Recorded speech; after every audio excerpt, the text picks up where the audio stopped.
Hello guys, তো তোমরা সবাই কেমন আছো? তো আশা করছি তোমরা ভীষণ ভালো আছো আর আমিও ভীষণ ভালো আছি। তো এখন থেকেই ব্লগটা আমি স্টার্ট করছি। তো এখন বাজে ওই সকাল ৯টা মতো। সকাল থেকে তো পুরো কুয়াশা ছিল, দেন বেলার থেকে একটু রোদ উঠেছিল।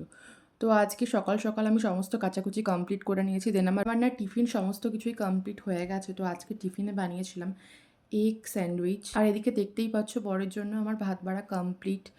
দেন এখন ওই 10টা মতো বাজে, তো ও অফিস বেরিয়ে গেল রেডি হয়ে। দেন এখনও কিন্তু ওয়েদার একদমই ভালো নেই, পুরো কুয়াশা। এখন 10টা বাজে, বাট দেখলে মনে হবে একদম ভোরবেলা। তো যাই হোক, চলো তোমাদের সঙ্গে শেয়ার করি আজকে আমি কী কী রান্না করেছি। তো আজকে আমি রান্না করেছি কুমড়ো আলুর ছক্কা আর মাছের ঝাল। তো টিভি দেখতে দেখতে আমি সমস্ত কাজবাজ কমপ্লিট করে নিয়েছি।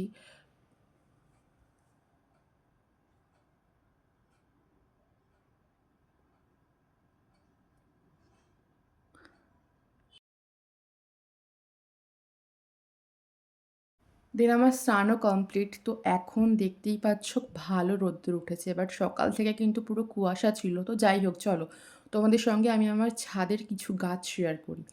তো এটা দেখতেই পাচ্ছ, এটা কিন্তু কাগজি লেবুর গাছ।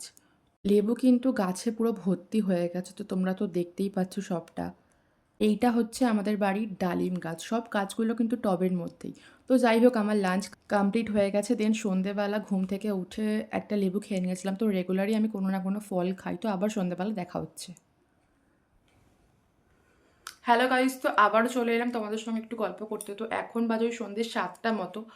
তো এখন এই ওয়ার্কআউট করে দেন উঠলাম। তো তোমাদের যদি আমার ভিডিও ভালো লাগে, তো তোমরা যদি ফেসবুক থেকে দেখে থাকো তো ফলো করো, আর ইউটিউব থেকে দেখে থাকলে তোমরা একটু সাবস্ক্রাইব করে দিও, আর লাইক কমেন্ট শেয়ার করে দিও। তো ভিডিওটি কেউ স্কিপ করো না, ভিডিওটি কন্টিনিউ করো। আই হোপ তোমাদের এই ভিডিওটি দেখতে অনেক ভালো লাগবে। গাইজ দেখতেই পাচ্ছ আমি সমস্ত কিছু কেটে কুটে রেডি করে রেখেছি। তো এটা হচ্ছে পরের দিনের সকালে টিফিনের জন্য। তো আমি একটু আগেই করে রেখে দিই, মানে আগের দিনকে রাত্রিবেলায় করে রেখে দিই আমারই সুবিধার জন্য। তো যাই হোক, ভিডিওটি কেমন লাগলো অবশ্যই তোমরা কমেন্টে জানিও। টাটা, দেখা হচ্ছে নেক্সট ব্লগ।